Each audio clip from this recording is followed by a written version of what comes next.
Love. We are not colors. We are spiritual beings having a human experience.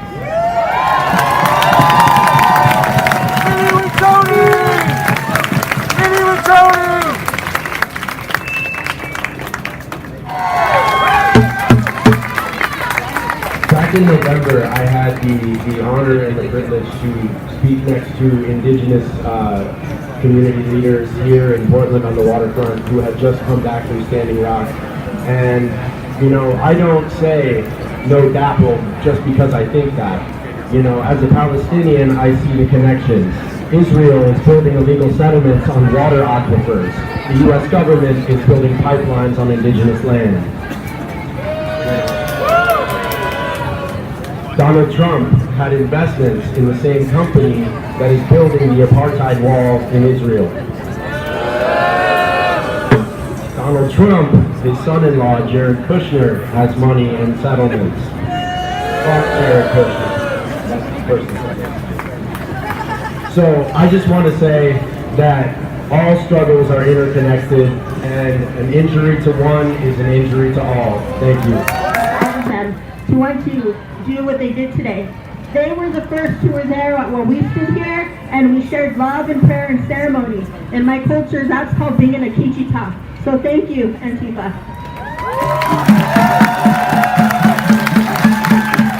And I am a cis queer white woman living here in Portland, and I am the wife of a Latina trans woman and the stepmom of a teenage trans boy. Today, I want to talk to you all about white privilege and why it is so harmful. When I was a little kid, I grew up poor, but I never thought anything about white privilege. There was not even a word for it. In fact, I, like a white person, growing up, was conditioned by society. And I was conditioned to ignore the plight of people of color around me. I thought that if I just followed the rules, I would be okay. And I also thought that if my fellow people of color followed the same rules as I did, they would be okay too. But guess what, folks? I was wrong. I was very wrong. As I saw videos and read stories of my human brothers and sisters such as Philandro Castile, Juanice Hayes, Alton Sterling, Trayvon Martin, Alton Campbell, Tundra James, and Charlena Lyles being shot by police, my heart sank. I felt sadness for their families because they were someone's son, someone's daughter, sister, brother, father, mother, best friend. They were human just like us, but they were targeted because of the color of their skin. Also, before I was aware of my privilege, I was one of those well-meaning white people who would use that hashtag that I will not mention, because that hashtag is very damaging. I was not aware of the damage that I would do throwing that hashtag up. And for that, as a white person, I want to say, I am sorry. It was not until I started becoming aware of how damaging white privilege really was. After that, I made the choice to listen to the stories of the people of color in my life. It was then I decided to use my white privilege for good. So, to my fellow white people out there, if you are listening to this, when a person of color is telling their story, don't talk over them. Sit back and listen and be a good ally, because what they say is important and what they say matters. Because all lives will not matter until Black Lives Matter.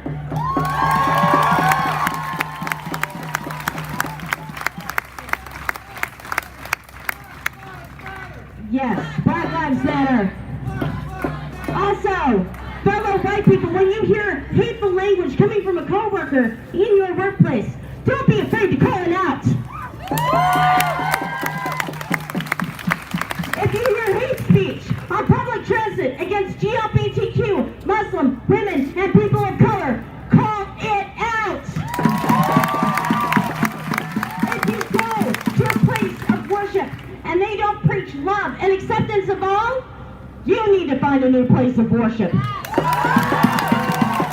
If you are dating someone who has hateful views of anyone who may be different than they are, you need to date someone else because you can do better.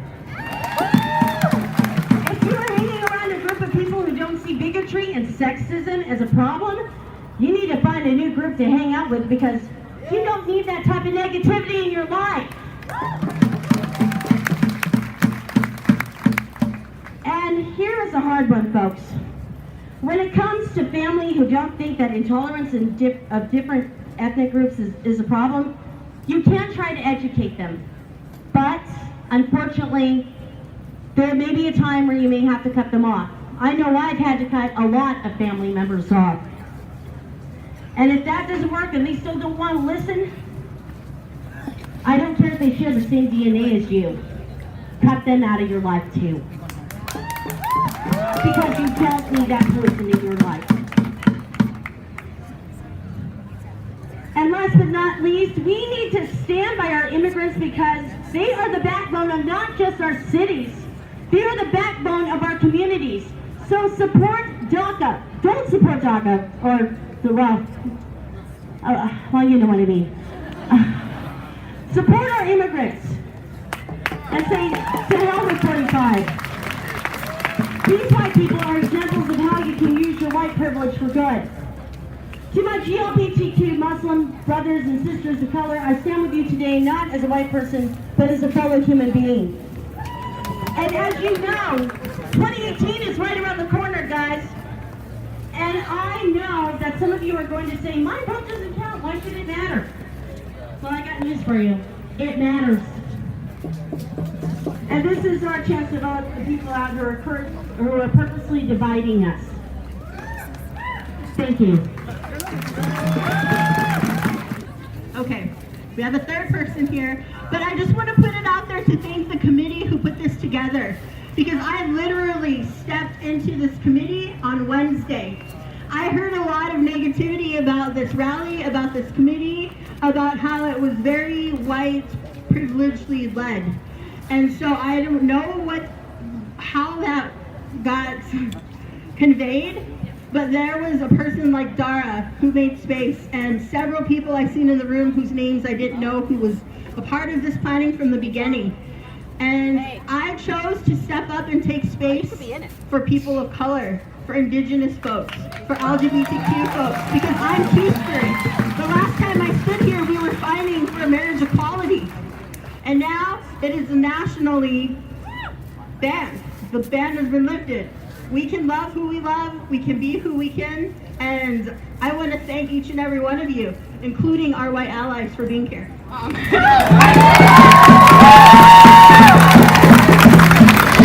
think that, this is all the political protest and resistance that's been occurring over the past few years, the momentum started by Black Lives Matter. Yeah. And I think that Black people always give credit where it's due. I think with many of the social movements, we owe a lot to Black people. I think that everybody owes a lot to Black Lives Matter, to Black people, especially low SES Black people, Black trans women, Black queer people, everybody who, white supremacists, we talk a lot about capitalism, those white supremacists, they want to kill Black people. Yeah. They don't want to kill fucking white communists talking about the shop floor and fucking Antifa. They want to kill Black people and immigrants.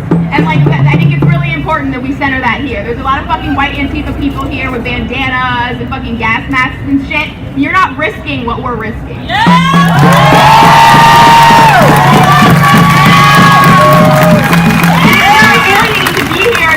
If I don't want to fucking punch a Nazi because I'm afraid I'm gonna die, because I'm afraid I'm gonna get shot, and then white anti-fascist people and white communists look down on us and say, go to the waterfront, and as if they're entitled to our labor, they're just not, they're not putting their lives in danger like we are.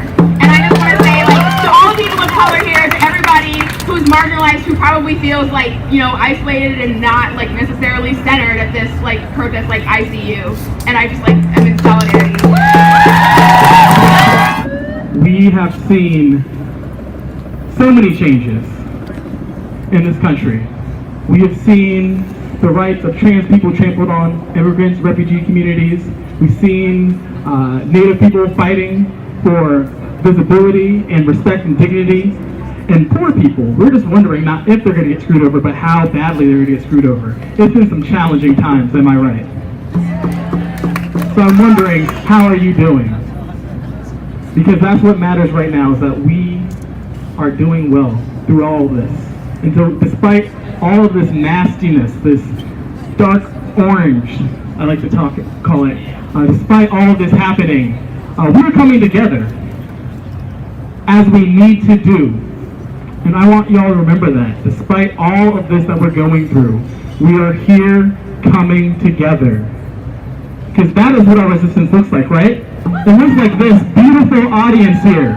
A multi-generational, multi-racial, multicultural alliance of people, right?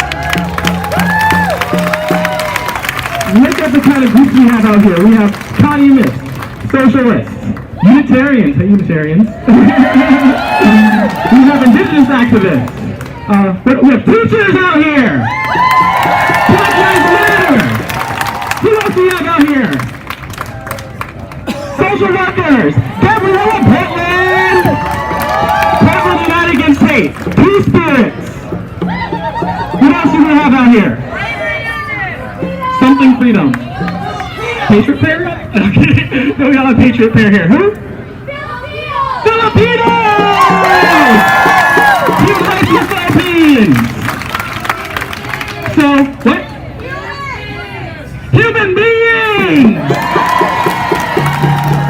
And probably some dogs. Disabled community! Activists! Inmate families! And thank you, Bobby. Bobby should have seen you, Pastor. Hey.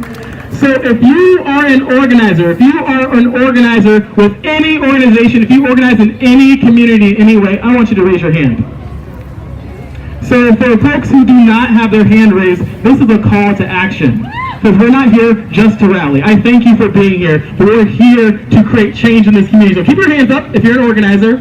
If your hand is not raised, I want you to find somebody, anybody. They can be attractive, they cannot be whatever you want to flirt. Go ahead, find somebody, get their contact information, because we have to organize. We're stuck in this mess for a while. We can't just define our movements by what we stand against. We have to stand for something.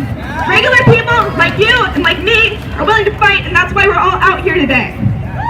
We need to build for a world without racism, without poverty, without homelessness, without environmental devastation and all the other horrible effects of the capitalist stranglehold on our world. It's capitalism that creates inequality and gives the far right a foothold to spread their propaganda. That's why we need to build for a socialist society based on human need, not the endless thirst for profits for the very wealthy. Mass movements with a clear anti-racist, anti-capitalist agenda are the only way to marginalize and defeat the far right and Trump. We outnumber them. We have the power, but we have to organize.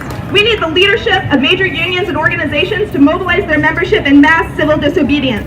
We need regular folks like all of you to join groups to shut down the divisive capitalist agenda and put forth clear demands for higher wages, universal health care, no more deportations, an end to racist policing practices, and an end to war.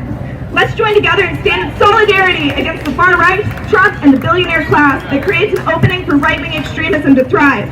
We're coming for them, all of them, because an injury to one is an injury to all. I'll see you on the streets.